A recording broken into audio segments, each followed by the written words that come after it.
কোরআনের মাহফিল যারা পছন্দ করে না, কোরআন মাহফিল হোক যারা চায় না, কোরআনের বিরুদ্ধে যারা অবস্থান নেয় তারা সরাসরি শয়তান।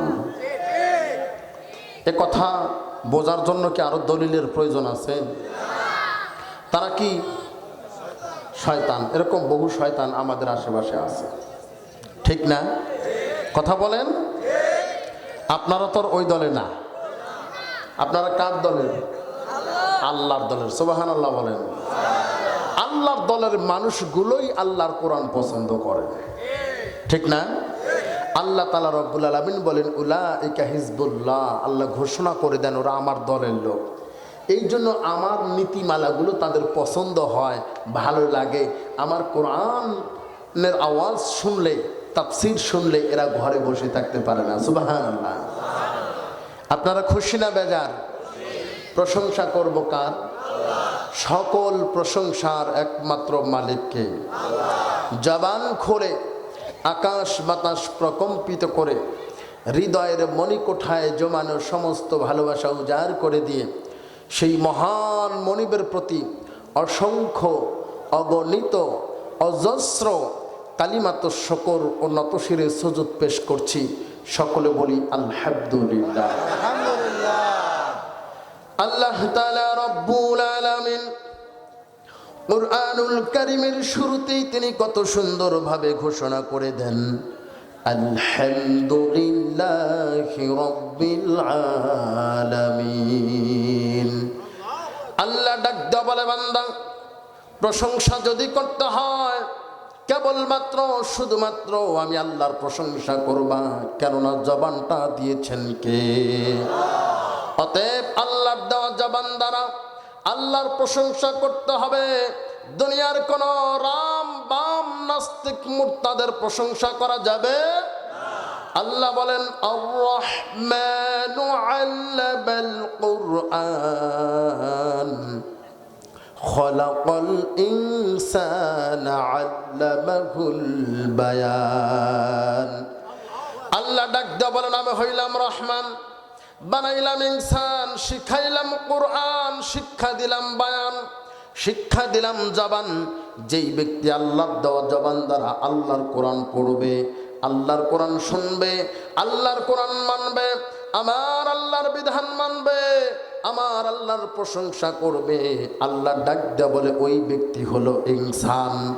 আর যে ব্যক্তি আল্লাহর দেওয়া জবান দ্বারা আল্লাহর কোরআন পড়ল না, আল্লাহর কোরআন শুনল না, আল্লাহর কোরআন মানল না, আমার আল্লাহর বিধান মানল না, আমার আল্লাহর প্রশংসা করল না, আল্লাহ ডাক দিয়ে বলে শোনো, ওইটা দেখতে মানুষের মতো হইলেও আসলে ওইটা মানুষ না, ওইটা হলো চতুষ্পদ জন্তু, জানোয়ার, হায়াওয়ান।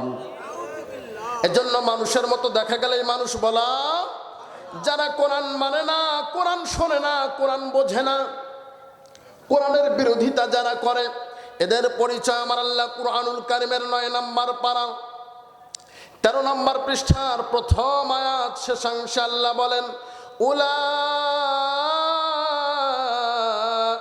কাল আনআম, ওরা হলো চতুষ্পদ জন্তু, জানোয়ার, বালহুম আদল, তার চাইতেও নিকৃষ্ট। নাউজুবিল্লাহ বলবেন না? আপনাদের দোয়ায় আলহামদুলিল্লাহ আমি 5টা সাবজেক্টে মাস্টার্স করেছি। তাফসীর বিভাগে অনার্স মাস্টার্স করার সুযোগ আল্লাহ আমাকে দিয়েছেন। দীর্ঘ 7টা বছর কোরআন নিয়ে আমি অ্যানালাইসিস করেছি, গবেষণা করেছি। এই আয়াতটা আমি যতবার পড়েছি ততবার হতবাক হয়েছি। আল্লাহ মানুষ বানায়া আশরাফুল মাখলুকাত বলে আপনি ঘোষণা করলেন, আবার সেই মানুষকেই বললেন বাল উলাইকা কাল আনআম, জন্তু জানোয়ারের মতো।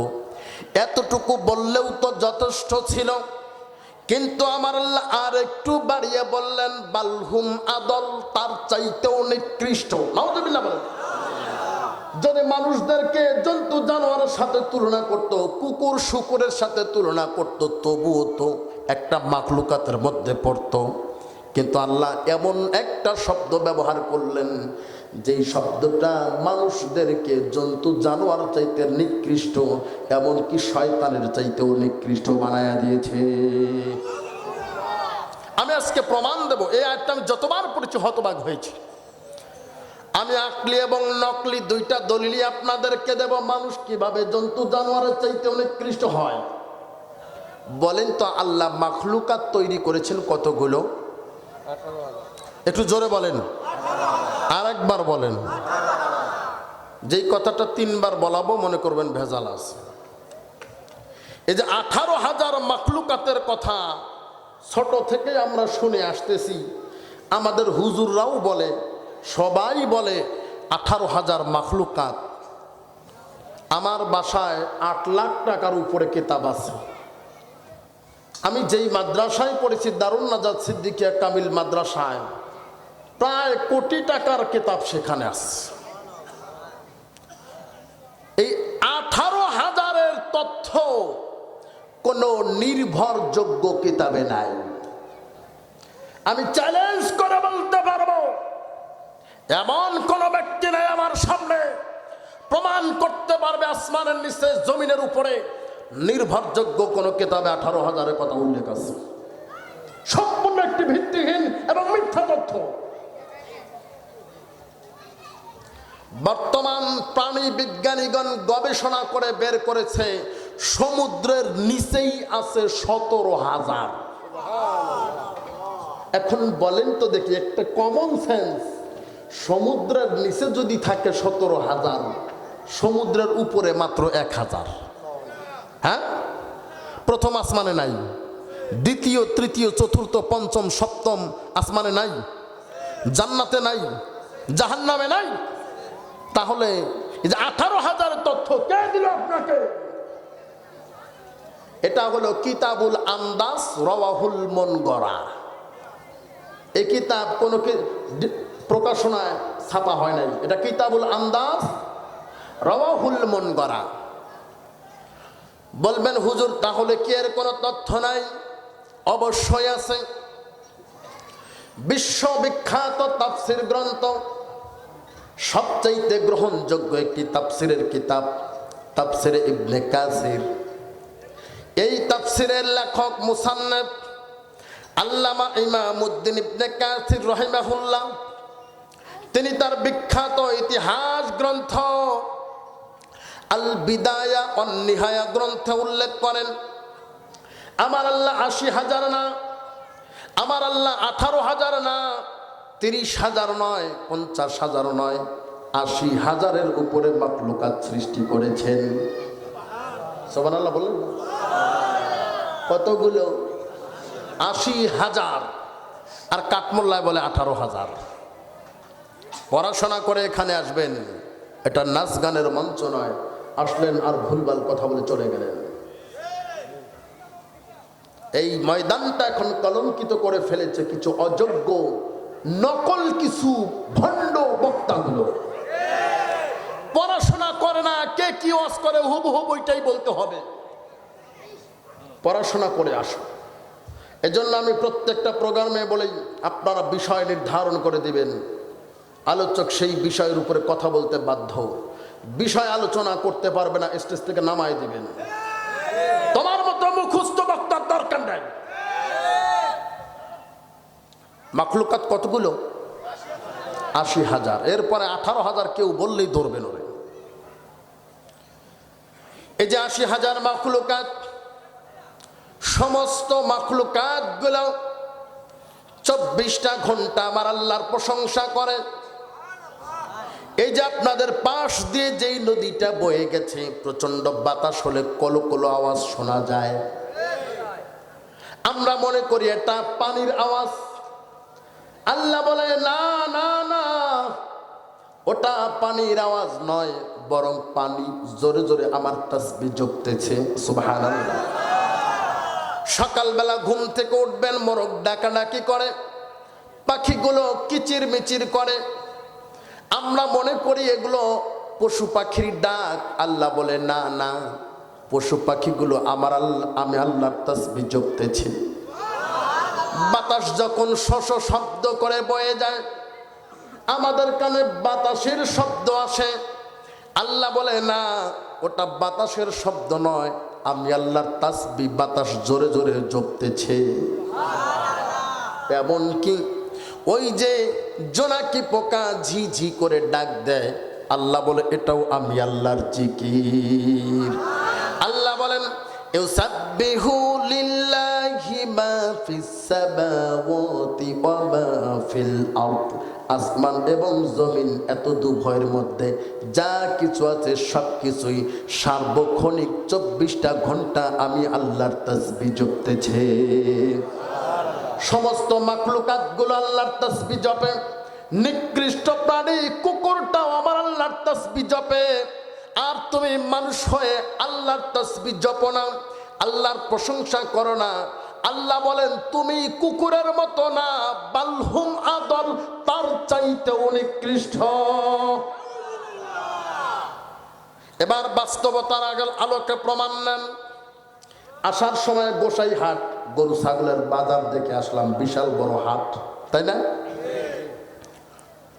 আমার আইডিয়া ধারণা মতে বর্তমান কোন গরু ছাগলের বাজারে 3000 টাকার নিচে একটা ছাগলের বাচ্চাও পাওয়া যাবে না।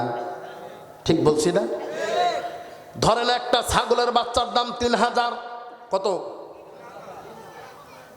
কত নির্বাচন আসলো গেল,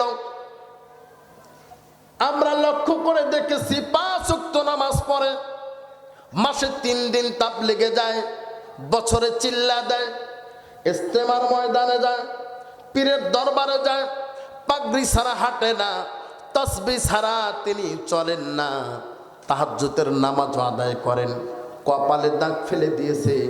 এমন ব্যক্তিগুলো 500,000 টাকার বিনিময়ে নিজের ভোটটা বিক্রি করে দেয়।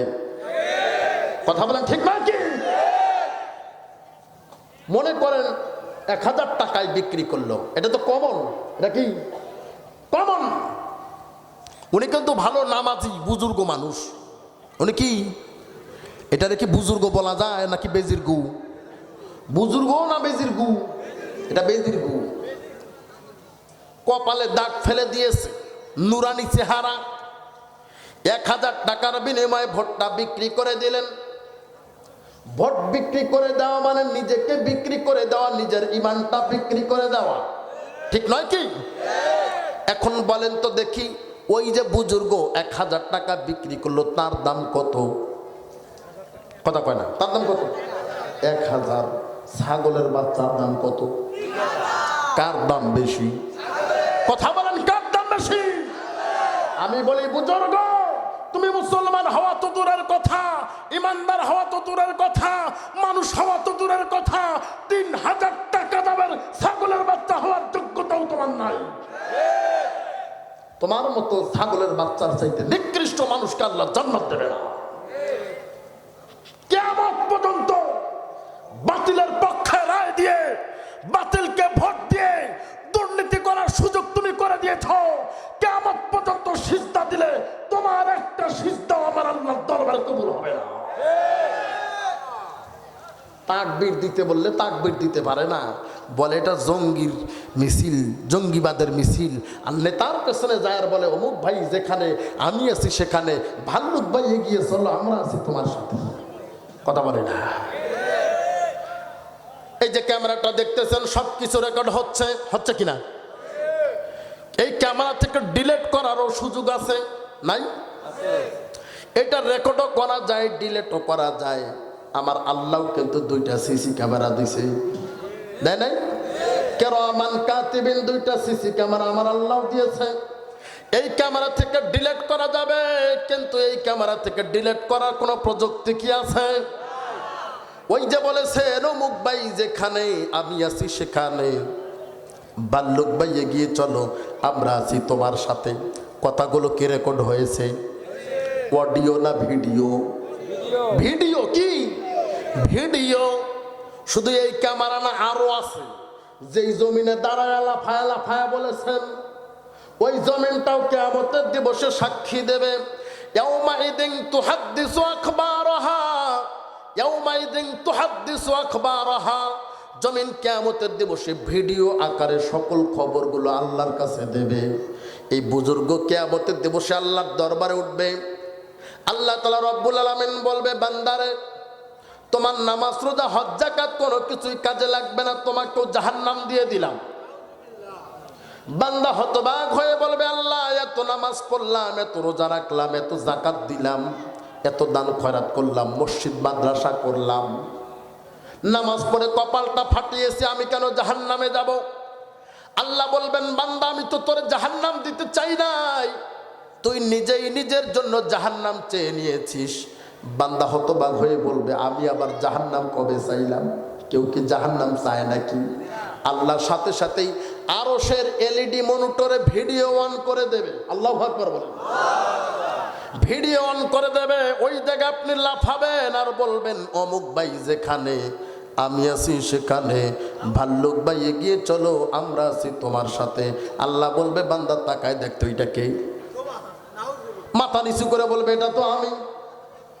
আল্লাহ সেদিন বলবে, ওই যে তুমি যে বলেছিলা তোমার দোয়া আমি কবুল করেছি, তোমার চাহিদা আমি কবুল করেছি, তোমার উল্লুক ভাই ভাল্লুক ভাই চুরি বাটপারি দুর্নীতি, আলেমদের বিরুদ্ধে মিথ্যা মামলা, ইসলামের বিরুদ্ধে আইন পাস, সংবিধানে বিসমিল্লাহ রাখা যাবে না, রাষ্ট্র ধর্ম ইসলাম রাখা যাবে না, কোরআনটাকে নিয়ে মূর্তির পায়ের উপরে রেখে দিয়েছে, সারা জীবন তাফসীর করেছে, সেই আল্লামাকে মিথ্যা মামলা দিয়া জেলে স্লো পয়জন দিয়ে হত্যা করেছে, এমন ব্যক্তিদেরকে জাহান্নামে দেওয়া হবে। অতএব তোমার কথা অনুযায়ী তোমাকেও জাহান্নামে দেওয়া হবে। তুমি তো বলেছ অমুক ভাই যেখানে আমি আছি সেখানে, অতএব আজকে থাকবা না কেন? কথা বলে না, আজকে থাকবা না কেন? তোমার নামাজ রোজা হজ যাকাত কোনো কিছুই কাজে। বলবেন, হুজুর দারুণ তো যুক্তি দিতে পারেন, যুক্তি মানি না, দলিল দিতে হবে। এবার দলিল নেন। আল্লাহ তাআলা রব্বুল আলামিন কুরআনুল কারীমের 15 পারা সূরা বনী ইসরাঈল কত সুন্দরভাবে আমার আল্লাহ জানায় দেন, ইয়াউমা নাদউ কুল্লা উনাসিন বিইমামিহিম, কিয়ামতের দিবসে প্রত্যেক ব্যক্তিকে তার নেতা সহ ডাকা হবে। এবার চিন্তা করেন, আপনাকে যদি আপনার নেতা সহ ডাকা হয়, বলেন তো দেখি জান্নাতের কি আশা করা যায়? খবর আছে, কথা বলে না। ছোটবেলায় আমার একবার দাঁত পড়ে গেছে, আমার দাদি বলতেছে, দাদু ভাই দাঁতটা ইঁদুরের গর্তে দিয়ায়, আর বলবি ইঁদুর ভাই আমারটা তুই নে, তোরটা আমাক দে। এগুলো কি আপনারাও বলেছেন? সর্বনাশ, খুবই বাজে অভ্যাস, বাজে কথা। আমি বললাম, দাদি আমার এত বড় দাঁত ইঁদুর কোন মুখে লাগাবে? আর ইঁদুরের দাঁত যদি আমাকে দেয়, জীবনে তো আর গোস্ত মাছ খাইতে পারবো না। তখন তো বুঝি নাই, এখন বুঝি।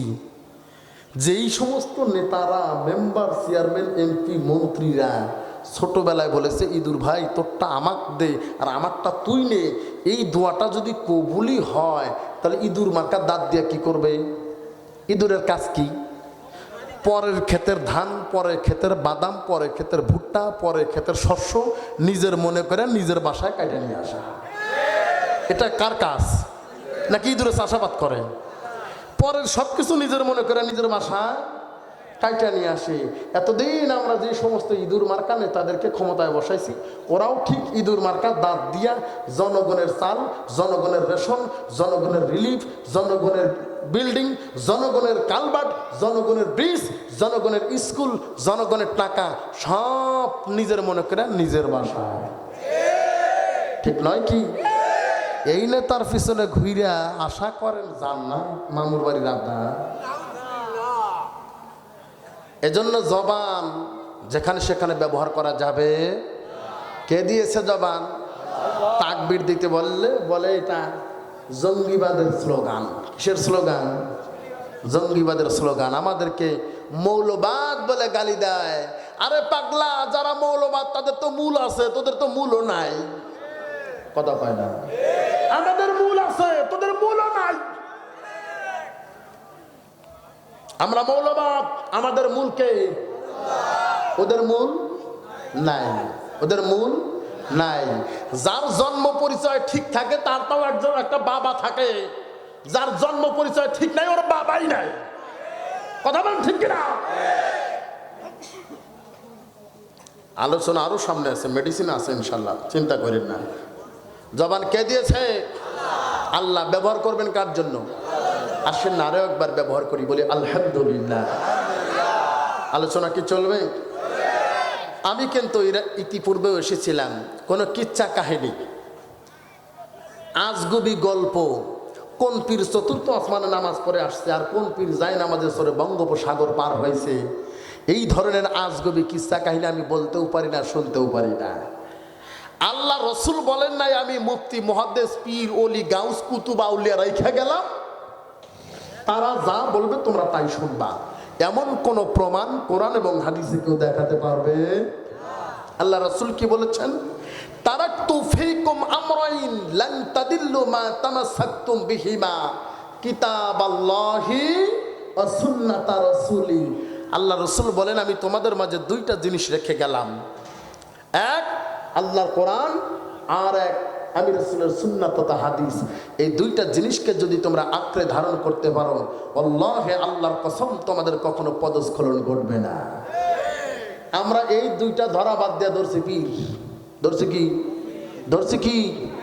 এ জাতি কত খারাপ দেখেন, এই জাতি কতটা মাতাল। 30 টাকা দামের একটা মাটির হাড়ি কিনবে, মাটির হাড়ি চেনেন তো, ওই যে কুমাররা নিয়ে ঘুরে বেড়ায়, হাড়ির দাম কত? 30 টাকা। 30 টাকা দামের একটা হাড়ি কিনবে, হাড়িটা ধরে চতুর্পাশে থাপড়ায়, কথা কয় না? এক একটা থাপড়ের দাম যদি 5 টাকা করে হয়, আমার মনে হয় 50 টাকার থাপড়ই দেয়, ঠিক না? এক ছটাক সরিষার তেল কিনবে, তার 3 বার নাকায় দিয়ে ডলা দেয়, জান্স ঠিক আছে কিনা? ও ডলা যে কয়বার দেয় দোকানদার যদি হিসাব করে, ডলার দামই 15 টাকা আসে।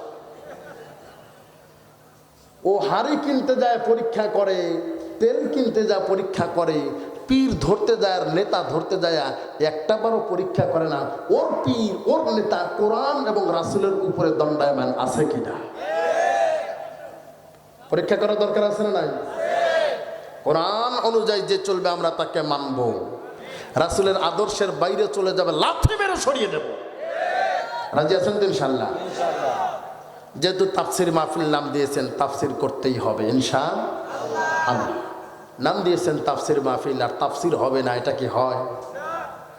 আমি যে আয়াতে কারিমাটি তেলাওয়াত করেছি এটি কোরআনুল কারিমের 15তম পারায় অবশিষ্ট 18 নম্বর সূরা। আমি আবার বলছি 30 পারার, এটি হলো 15তম পারার অন্তর্গত 18 নম্বর সূরা, সূরাতুল কাহফের 107 নম্বর আয়াত। বিষয়বস্তুগুলো মনে রাখলে আলোচনা বুঝতে সহজ হবে। অত্র আয়াতে আল্লাহ তাআলা রব্বুল আলামিন জান্নাতে যাওয়ার 2টি মাধ্যম বলে দিয়েছেন। জান্নাতে যেতে হলে এই 2টি কাজ করতে হবে। কয়টি? 2টি কাজ। সেই 2টি কাজ কি? আল্লাহ একেবারে জান্নাতের রাস্তা সহজ করে দিয়েছে।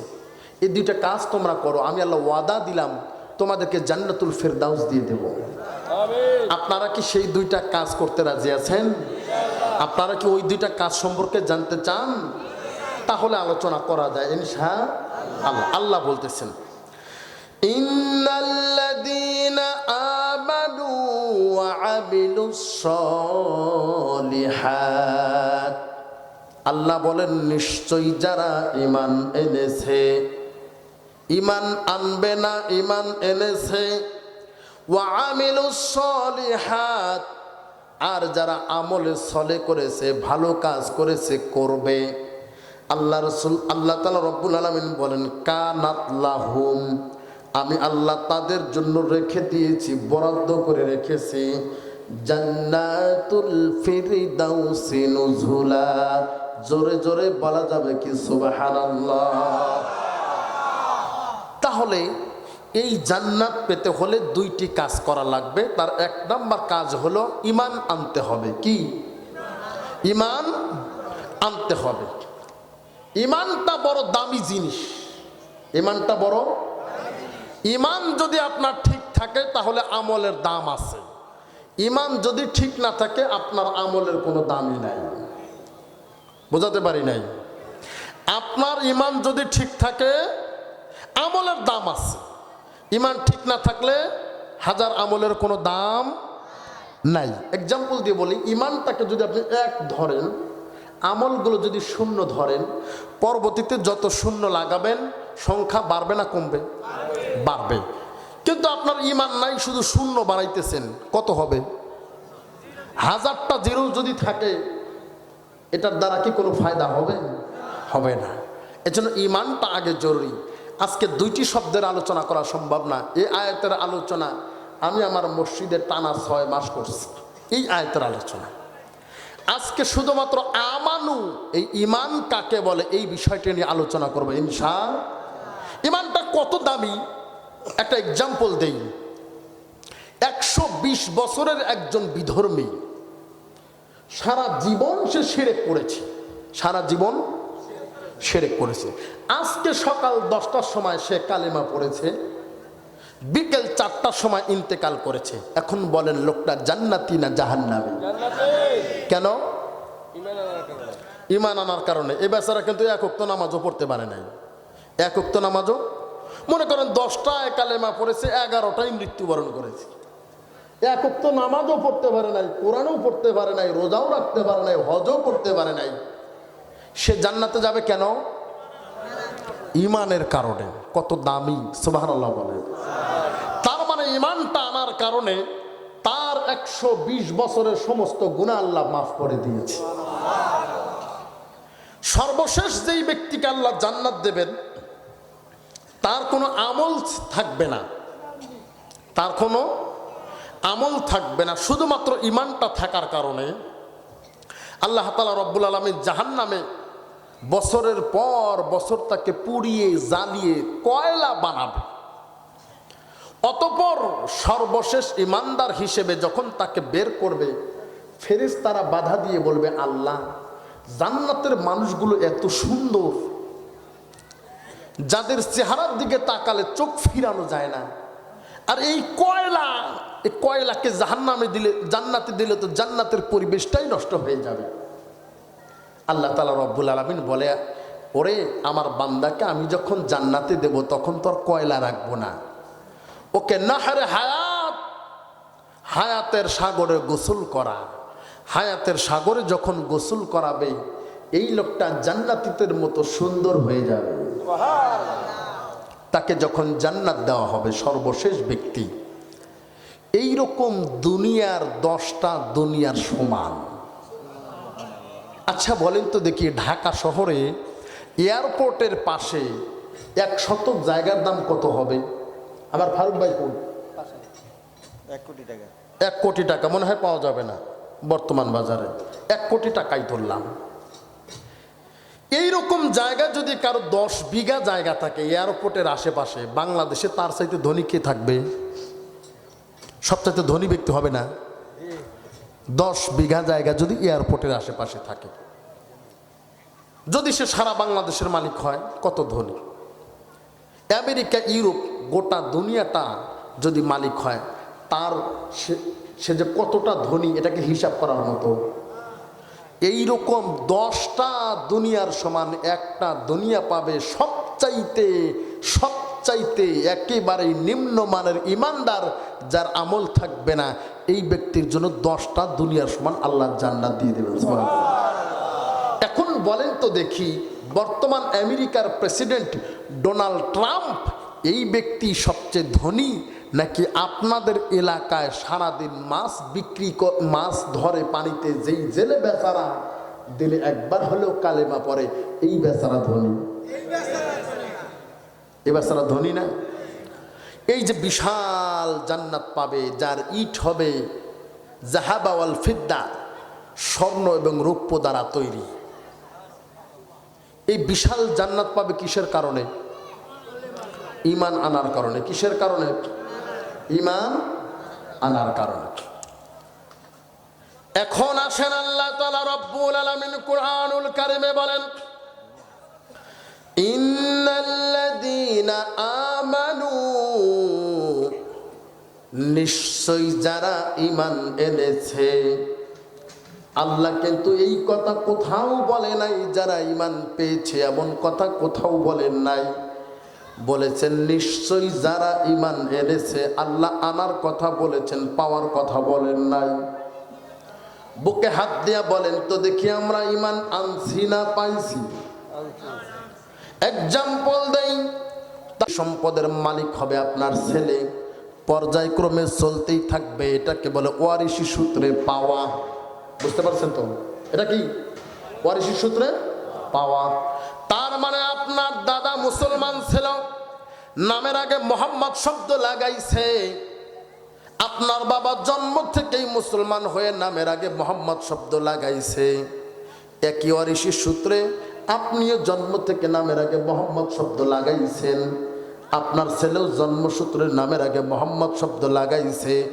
আমি বলি এটা ঈমান আনা নয়, ওয়ারিশি সম্পত্তি পাওয়ার মতো আমরা ইসলামটা পেয়েছি। বলেন তো ঈমান আনছি না পাইছি? ঈমানটা আমরা পেয়েছি। তাহলে ঈমান আনবেন কিভাবে? আল্লাহ তাআলা রব্বুল আলামিন কুরআনুল কারীমে বলেন, আমিনু কামা আমানান নাস, আমিনু কামা আমানান নাস। ঈমান আনো তাদের মতো, সাহাবীদের মতো, যেইভাবে সাহাবায়ে কেরাম ঈমান এনেছে ওইভাবে ঈমান আনো। জীবন দেবে কিন্তু ঈমান দেবে না। পাওয়া জিনিস সহজে বিক্রি হয়, পাওয়া জিনিস সহজে বিক্রি হয় না। আপনি বাবার কাছ থেকে পেয়েছেন 10 কাঠা জায়গা, আবার অনেক কষ্ট করে মাথার ঘাম পায়ে ফেলে টাকা উপার্জন করে আপনি 10 কাঠা জায়গা ক্রয় করেছেন। এখন বিপদে পড়লে কোনটা বিক্রি করবেন? কেন? ওটা তো আর কষ্ট হয় নাই। এই জন্য আমরা বিপদেও পড়া লাগে না, সামান্য টাকার বিনিময়ে আমরা ঈমানটা বিক্রি করে দেই। কথা বলেন ঠিক নয় কি? এদেশে নামাজ ভঙ্গের কারণ মুখস্থ করানো হয়, ওযু ভঙ্গের কারণ মুখস্থ করানো হয়, রোজা ভঙ্গের কারণ মুখস্থ করানো হয়, কিন্তু এই জাতিকে ঈমান ভঙ্গের কারণ মুখস্থ করানো হয় না। ঠিক না? অথচ ঈমান ভঙ্গের কারণ মুখস্থ করানো, জানানো, এইটা আগে দরকার। নামাজ ছুটে গেলে আবার নামাজ আদায় করা যায়, ওযু ছুটে গেলে আবার ওযু করা যায়, রোজা ছুটে গেলে কাজা করা যায়, কিন্তু ঈমানটা যদি ছুটে যায় আর কোনো কিছুর দাম থাকে না। ঈমান ভঙ্গের মৌলিক কারণ হলো 3টা। কয়টা মৌলিক কারণ? শিরক, কুফর, নেফাক। শিরক, কুফর, নেফাক, এটা মনে রাখবেন। ঈমানটা কাকে বলে? ঈমানটা হলো তাসদিকু বিমা জাআ বিহিন নাবিয়্যি সাল্লাল্লাহু আলাইহি ওয়াসাল্লাম মিন ইনদিল্লাহ। আল্লাহ রাসূল সাল্লাল্লাহু আলাইহি ওয়াসাল্লাম আল্লাহর নিকট হতে যা কিছু নিয়ে আসছে, যা কিছু নিয়ে আসছে, সব কিছুর উপরেই বিশ্বাস স্থাপন করার নামই হলো ঈমান। বোঝেন নাই? আল্লাহ রাসূল যা কিছু নিয়ে আসছে সব কিছুর উপরে বিশ্বাস স্থাপন করার নামই কি? ঈমান। কুফরি কাকে বলে? অকাট্য দলিল দ্বারা সাব্যস্ত, অকাট্য দলিল দ্বারা সাব্যস্ত ইসলামের কোনো বিধানকে সরাসরি অস্বীকার করলেই সে কাফের হয়ে যায়। এক্সাম্পল দিয়ে বলি, আপনি সব কিছুই করেন, নামাজ তো পড়েনি না, বলেন নামাজ পড়া কি হবে? আছে না এই শ্রেণীর মানুষ? তার মানে বাকি সবই কিন্তু আপনার ঠিক আছে, এই একটা কারণে আপনার ঈমান আছে না গেছে? যারা স্টুডেন্ট রয়েছে, আচ্ছা বলে তো দেখি, 2 পৃষ্ঠার একটা অঙ্কে 00 পাইতে হইলে কয়টা ভুল করা লাগে? কয়টা? হ্যাঁ, কি বলেন? 2 পৃষ্ঠার অঙ্কে 00 পাইতে একটা ভুল করা লাগে? একটাই যথেষ্ট। একটা ভুলই, শুধু প্লাসের জায়গায় মাইনাস করছেন অথবা মাইনাসের জায়গায় প্লাস করছেন, আপনার ফলাফল কি? বাকি 2 পৃষ্ঠা সবই কিন্তু ঠিক আছে। এই শীতের মধ্যে কষ্ট করে আপনি ওযু করলেন, এই ওযুটা যাওয়ার জন্য আপনার কয়বার বাতাস ছাড়া লাগবে? কি বলেন? এত কষ্ট করে শীতে ওযু করবেন, একবার ছাড়লেই যায়? হ্যাঁ, একবার ছাড়লে কি শেষ? তেমনি আপনার বিশাল ইমানের ভান্ডার, এই ইমানের ভান্ডার ধ্বংস করার জন্য, নষ্ট করার জন্য, ডাবল জিরো করার জন্য একটা ভুলই যথেষ্ট। এবার উদাহরণ দেই, প্রথম দলিল নেন, কাদিয়ানীরা কি, কেন কেন কে বলছে নবী মানে না? নবী ঠিকই মানে, নবীও মানে, কোরআনও মানে, নামাজও পড়ে, রোজাও রাখে, হজও করে, যাকাতও দেয়, সবই ঠিক আছে, তাহলে তারা কাফের কেন? এক্সাম্পল নেন, আল্লাহ তাআলা রব্বুল আলামিন নবুয়তের দরজায় তালা লাগায়া দিয়া একটি আয়াত কারিমা নাজিল করেছেন, মা কানা মুহাম্মাদুন আবা আহাদিম মির রিজালিকুম ওয়ালাকির রাসূলুল্লাহি ওয়া খাতামান নাবিয়্যিন। এই আয়াত সবটুকুই তারা মানে, শুধু শেষের দুইটা শব্দ মানে না, খাতামান নাবিয়্যিন মানে না। ওরা কিন্তু এমন কথা কোনোদিন বলে নাই আমরা মুহাম্মদকে মানি না, এই কথা কোনোদিন বলে নাই, এটাও তারা মানে। মুহাম্মদকে নবী মানে, কিন্তু খাতামান নাবিয়্যিন এই দুইটা শব্দ মানে না। এই দুইটা শব্দ না মানার কারণে কাদিয়ানীরা যদি কাফের হয়ে যায়, আর আপনি আল্লাহর কোরআনের 250 মতো রাজনীতির আয়াতকে অস্বীকার করে রাষ্ট্র ধর্ম থেকে ইসলাম বাদ দিতে চাও, এবার বলেন তো দেখি, ওটা মোমেন না টাটকা কাফের? আরো প্রমাণ লাগবে, বুঝবেন না মানে বুঝায় ছাড়ব। ক্লাস হবে আজকে, হাসাহাসি কাদাকাদি বাদ, যা আজকে কোন একটা শব্দ বোঝাবো বুঝে যেতে হবে ইনশাআল্লাহ। দুইটা শব্দ মানে নাই, কয়টা? দুইটা শব্দ মানে নাই। দুইটা শব্দ না মানার কারণে যদি কাদিয়ানীরা কাফের হয়, তোমরা 250 আয়াত মানো নাই, আল্লাহর বিচার মানো নাই, তোমরা কি করে মুসলমান হও? আচ্ছা বলেন তো দেখি, মুসলমানই তো যদি চলে যায়, ইমান যদি চলে যায়, বউ থাকে না যায়, ওটার কি তালাক দেওয়া লাগে? ওটা বিসমিল্লাহ ছাড়াই অটো তালাক, বিসমিল্লাহ ছাড়াই।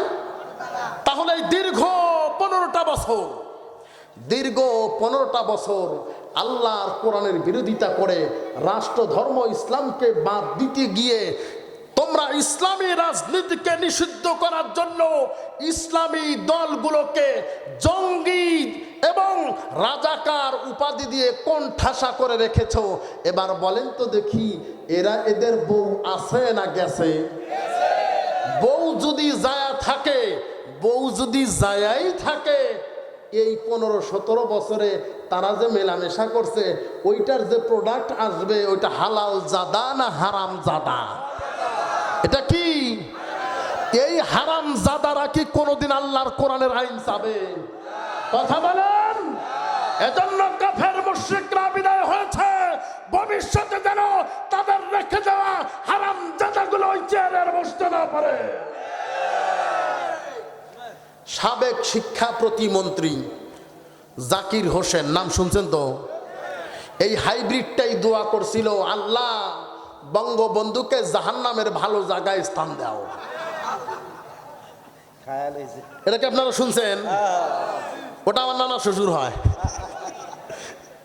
এই ভিডিওতে এটা কেটে দেওয়া লাগবে, এটা বাইরে গেলে আমার মানের যুগ শেষ হয়ে যাবে। এই হাইব্রিডটা দোয়া করছে, ও মনে করছে জাহান্নাম না জানি কত ভালো।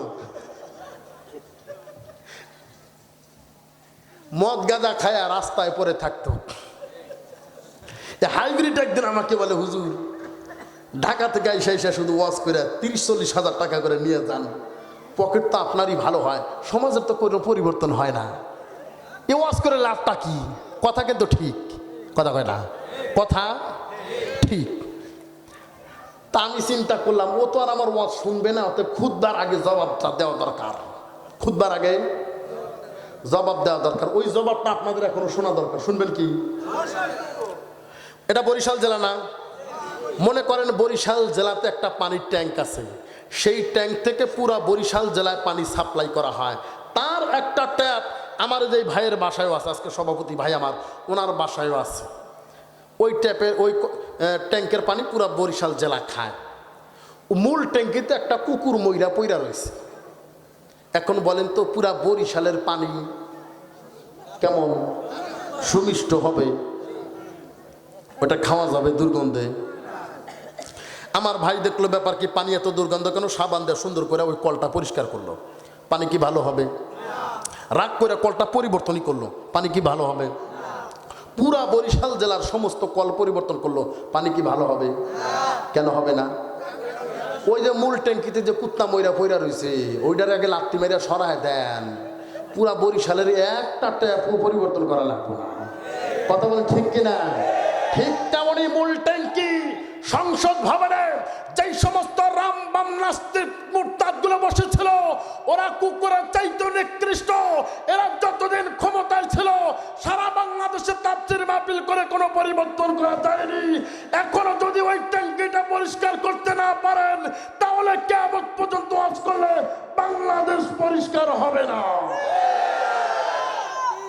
এজন্য ভবিষ্যতে যেন কোনো কুত্তা আর ওই জায়গায় বসতে না পারে, প্রস্তুত থাকা দরকার আছে না নাই?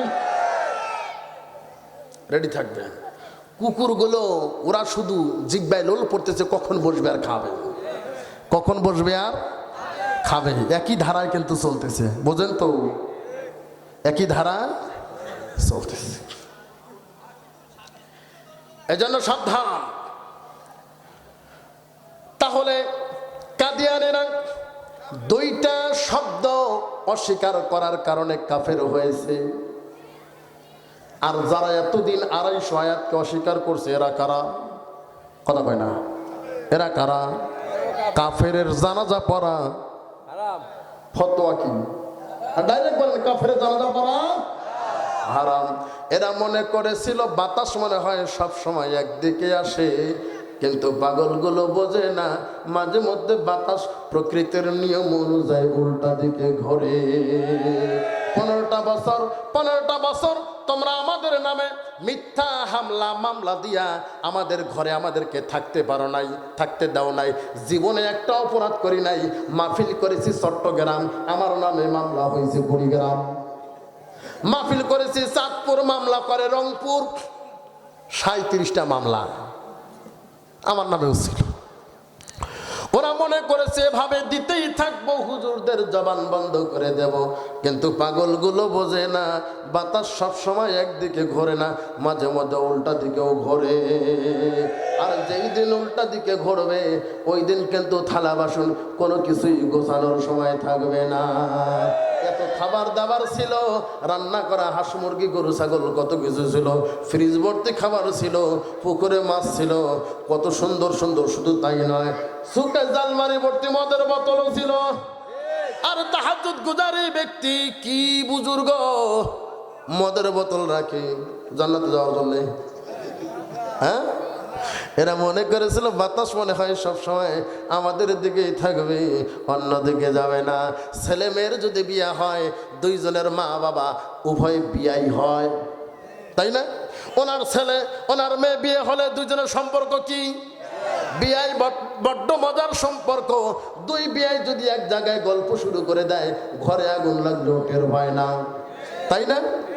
মেয়ের বাবা মেয়েকে আনার জন্য বিয়াই বাড়ি হাজির। শীতের দিন গোসল করে বিয়াইকে ডাকতে বলে, বিয়াই যদি একটু সরিষার তেল দিতেন তাহলে শরীরে মাখতাম। বিয়াই ঠাট্টা মস্কারি করিয়া বিয়াইয়ের সরিষার তেলের সাথে ছোট্ট বাচ্চার প্রস্রাব একটু মিশাইয়া দিয়া দিয়েছে। দুইটার কালারই সমান। কথা হয় না? সরিষার তেল আর প্রস্রাব কালার কি পার্থক্য আছে? দুইটার কালারই সমান। বিয়াই যখন তেলটা মেখে মুখের কাছে নিয়েছে দেখে দুর্গন্ধ, ডাকতে বলে, বিয়াই কোন দোকান থেকে তেল নিয়ে আসছেন? এত পচা দুর্গন্ধ, মনে হয় ডেট ওভার হয়েছে, ডেট দেখা তেল আনতে পারেন নাই।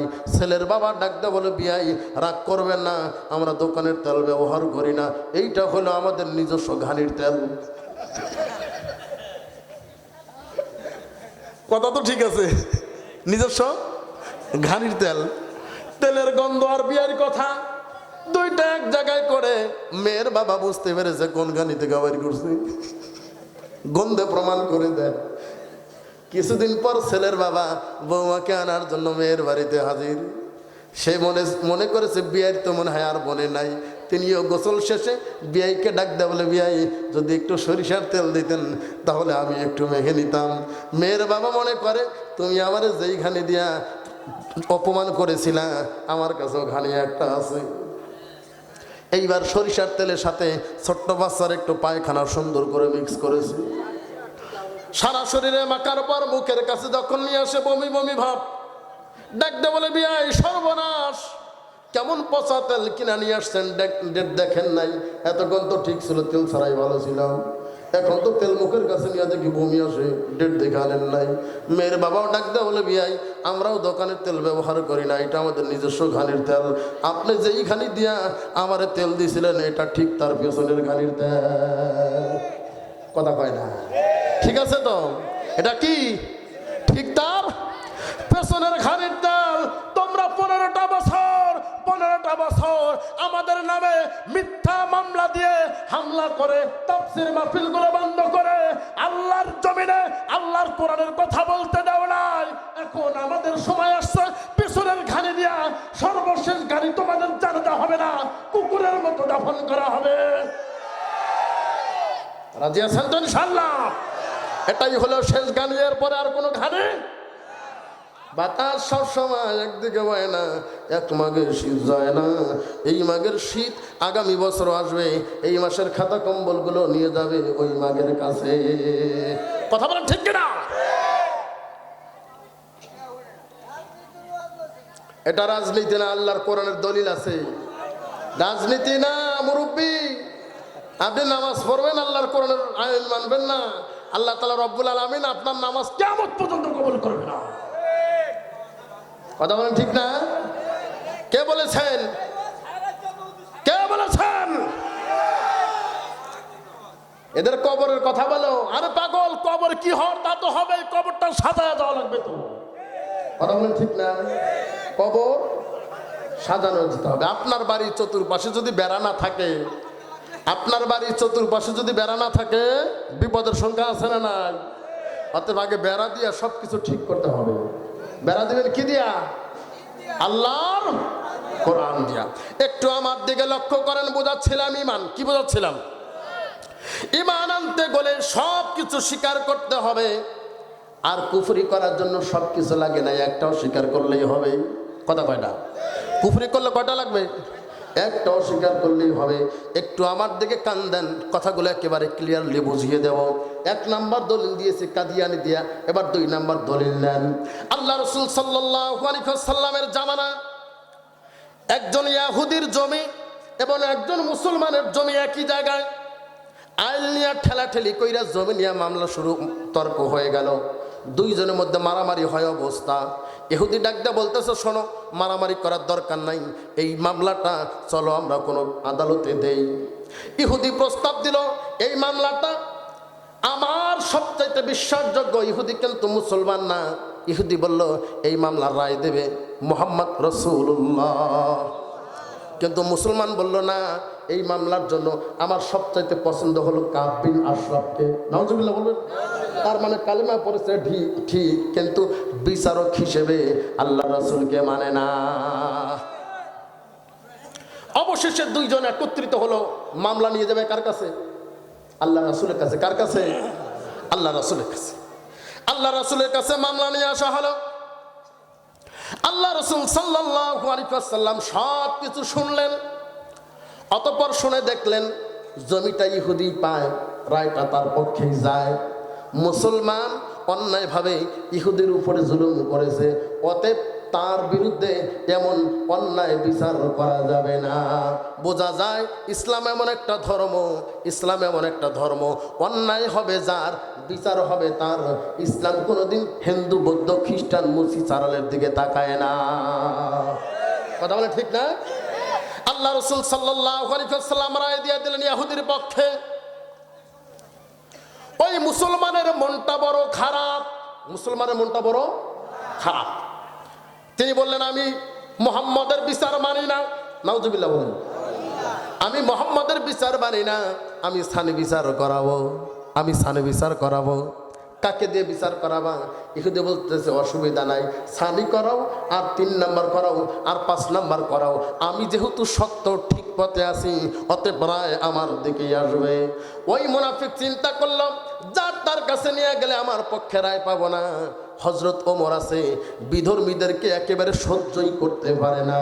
আমি মুসলমান, কালেমা পড়েছি, আমার কথা শুনেই ওমর আমার পক্ষে রায় দিয়ে দিবে। মুনাফিক বলল আমার পছন্দ হলো ওমর। সুবহানাল্লাহ বলেন।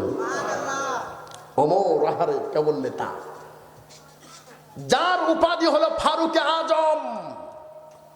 যার উপাধি কি? ফারুকে সত্য মিথ্যার পার্থক্যকারী। এমন রাগী মানুষ তিনি, যেই রাস্তা দিয়ে হাঁটতেন ওই রাস্তায় 40 দিন শয়তান ভুলেও যাইত না। আল্লাহু আকবার বলেন। কেমন নেতা ছিলেন, কেমন নেতা! শুধু মানুষ না, শয়তানও ভয় পাইত। আর আমাদের নেতাদের দেখে শয়তান ভয় পাওয়া তো দূরের কথা, শয়তান খুশি হয়, বলে আরে আমার জায়গায় বসে পড়ছে। কথা কয় না? শয়তান কি মনে করে? আমার জায়গা ও বসে পড়ছে। আমরা তো মনে করেন নেতা নির্বাচনের সময় কোরআন দেখি না, হাদিস দেখি না, কোরআন দেখি না, হাদিস দেখি না, নির্বাচনের সময় দাড়ি টুপি আর পাঞ্জাবি পইরা আমাদের সামনে এসে যখন মসজিদে যায় আমরা মনে করি আরে না জানি কত ভালো মানুষ জান্নাত থেকে পালায় আসুন। কথা কয় ঠিক না? এক বেচারা দীর্ঘ 10 বছর সৌদিতে ছিল, সৌদি থেকে যখন আসে, সৌদিদের স্বাভাবিক পোশাক হলো লম্বা জুব্বা পরা, তাই না? ওদের এটা কি কমন একটা পোশাক।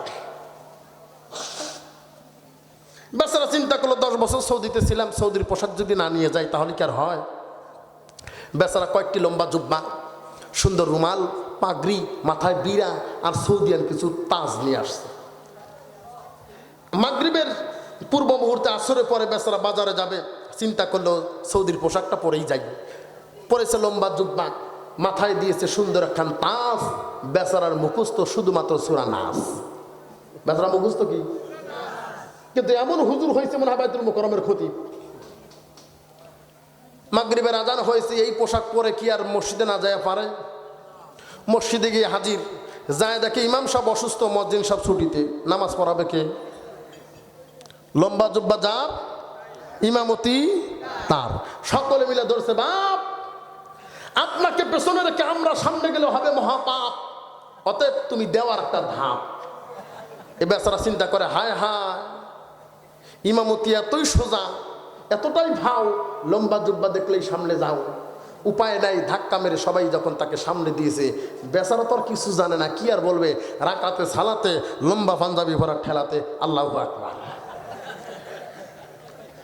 প্রথম রাকাতে সূরা ফাতিহা তেলাওয়াত করে, এ বেচারা সূরা নাস যেটা মুখস্থ আছে দিয়েছে লম্বা এক টান। পেছন থেকে বলে আহারে জোড়ায় গেল প্রাণ। এই না হলো মক্কার ইমাম, সৌদির ইমাম। সিজদায় যায়া সকলে পড়তেছে সুবহানা রাব্বিয়াল আলা, আর এই বেচারা বলতেছে তোমরা তো খুশি হইছো ভাই, দ্বিতীয় রাকাতে উঠে পড়বো কি? আমার তো পুঁজি নাই, নাচের পরে কি আর কিছু আছে? বেচারা চিন্তা করতেছে জান যাক আর থাক, এখান থেকে পালানো ছাড়া আর কোনো উপায় নাই, পিঠ তো বাঁচানো লাগবে, ঠিক না? সকলে পরে কি সুবহানা রাব্বিয়াল আলা। এই বেচারা মাথা উঁচু করে দেখতেছে ফাঁক ফোকর কোন দিকে পাওয়া যায়। যে একটু ফাঁক পাইছে বেচারা নিঃশব্দে আরামে, কথা হয় না, আরামে পালাইছে। 45 মিনিটের সময় পায় নাই। পেছন থেকে মুসল্লিরা মনে করছে ব্যাপার কি, সৌদির ইমাম এত লম্বা সিজদা দেয়, এত লম্বা সিজদা দেয়। আরেকজন বলতেছে কথা বলিস না, হুজুর মনে হয় এখন মেরাজে আছে। শোনস নাই রাসূল বলেছে আসসালাতু মিরাজুল মুমিনিন, নামাজ মুমিনদের জন্য মেরাজ, হুজুর এখন মেরাজে আছে। 8-10 মিনিট হয়ে যায়, হুজুর ওঠে না। এক মুরব্বী একটু জোরেই ডাক দেয়া বলতেছে ওঠো বাপ, আমার ওযু যায় যায় ভাব। আর একজন পিচ্ছি একটার খোঁচা দেয়া বলতেছে দেখ তো ও আছে না গেছে, ও যদি বেঁচে থাকে তাহলে তো ওঠার কথা, ওঠে না কে, একটু দেখ তো। ছোট্ট বাচ্চা একটা মাথা তুলে ডাক দেয়া বলতেছে ওঠেন কাকা, ওঠেন কাকা, মেম্বার ফাঁকা, মেম্বার ফাঁকা। কিয়ামত পর্যন্ত সিজদায় থাকলে সিজদা থেকে তোলার মানুষ আর নাই। সবাই সিজদা থেকে মাথা তুলে চিন্তা করে, সর্বনাশ, কি সুন্দর দাড়ি টুপি পাঞ্জাবি দেখে আমরা ইমাম বানাইছিলাম, এই ইমাম আমাদের রেখা এইভাবে বানাইল। দীর্ঘ 15টা বছর কোনো রকম চিন্তা ভাবনা করি নাই, হালাল হারাম বুঝি নাই, ন্যায় অন্যায় বুঝি নাই, তার পিছনে এত সুন্দরভাবে ইক্তেদা করে ইসলামের বিপক্ষে অবস্থান নিয়েছিলাম, আমাদের রেখে এমনি ফেলাইল। আরে কথা বোঝে না, ঠিক? আচ্ছা বলেন তো দেখি, যেই ইমাম মুসল্লিদের রেখা পালায়া গেছে, ওই ইমামের জন্য আরো কি অপেক্ষা করা যায়? তার পিছনে কি আরো ইক্তেদা করা যায়? যারা ইক্তেদা তার পিছনে করতে যায়, ওগুলো পাগল। ওগুলো কি পাগল? তাহলে সামনের জায়গাটা পূরণ করার জন্য একজন যোগ্যতা সম্পন্ন ইমাম দরকার, কথা বলে না? তাহলে যেই ইমাম পালায় গেছে তার আফসোস না করে এখন একজন উপযুক্ত ইমাম কেমনে বসাবেন, এই চিন্তা করা দরকার আছে না নাই? ইমাম কেমনে বানাবেন? আল্লাহর এই কোরআন নামক দাড়িপাল্লা উঠায় দিবেন, রাসূলের সুন্নত নামক হাদিস দিয়া মাপবেন। যদি ইমাম টেকে ওইটাকে গ্রহণ করবেন, ইমাম যদি না টেকে আজকে 3 তালাক দিবেন। কথা বলেন ঠিক কিনা? আল্লাহ বলতেছেন, আল্লাযীনা মাক্কান্নাকুম ফিল আরদি আকামুস সালাহ ওয়া আতাউয যাকাহ ওয়া আমারু বিল মা'রুফ ওয়া নাহাউ আনিল মুনকার। এমন একজন ইমাম তোমরা বানাবা যে ইমাম নিজে নামাজ পড়ে, নামাজ কায়েমের আন্দোলন করে, তুমি মারা গেলে শিষ্যর জানাজা পড়াতে পারবে। কথা বলে না? আর আমরা ইমাম বানাই এমন ব্যক্তি, আমার নিজের দেখা মেম্বার সব উজু করতেছে, পাশে আমি উজু করি, কুলি করার পর পানি ফেলাই দিই, মেম্বার একবার পানি ফেলায় না। জিজ্ঞাসা করলাম, ভাই উজু করতেছেন ভালো কথা, কুলির পানিগুলো কোথায় যায়? ডাক্তার বলে, হুজুর মাইন্ড করবেন না, উজুর সমস্ত পানি মানে বরকতের পানি, বরকতের পানি ফেলায় লাভ কি, কুলি সহ সবকিছু গায়ে গেছি। আচ্ছা বলে তো দেখি, এই মেম্বারকে যদি জানাজার নামাজের ইমামতি দেন, মাইয়েতের জন্য বড় ভালো হবে।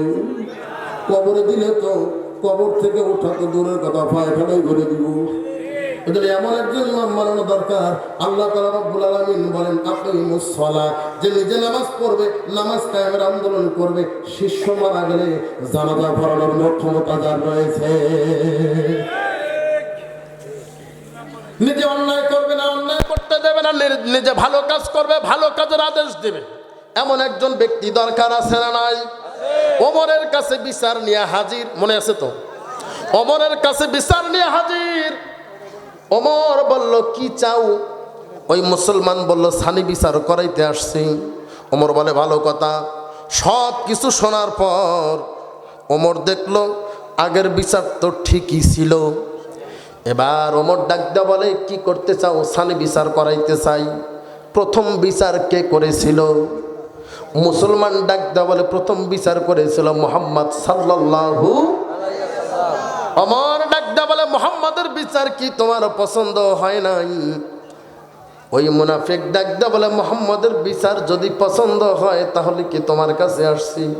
ওমর, মুহাম্মদ আমার পক্ষে রায় দেয় নাই, আমি মুসলমান হওয়ার পরেও কিন্তু কাফেরদের পক্ষে রায় দিয়েছে, তুমি আমার পক্ষে রায় দিয়ে দাও।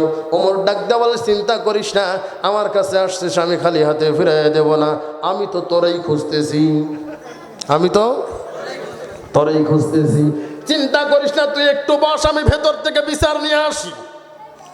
মুসলমান মনে করছে এইবার মনে হয় রায় আমার পক্ষে যাবে। ওমর ভেতরে চলে গেল, নাঙ্গা তরবারি কোষমুক্ত করে এনে এমন জোরে আগা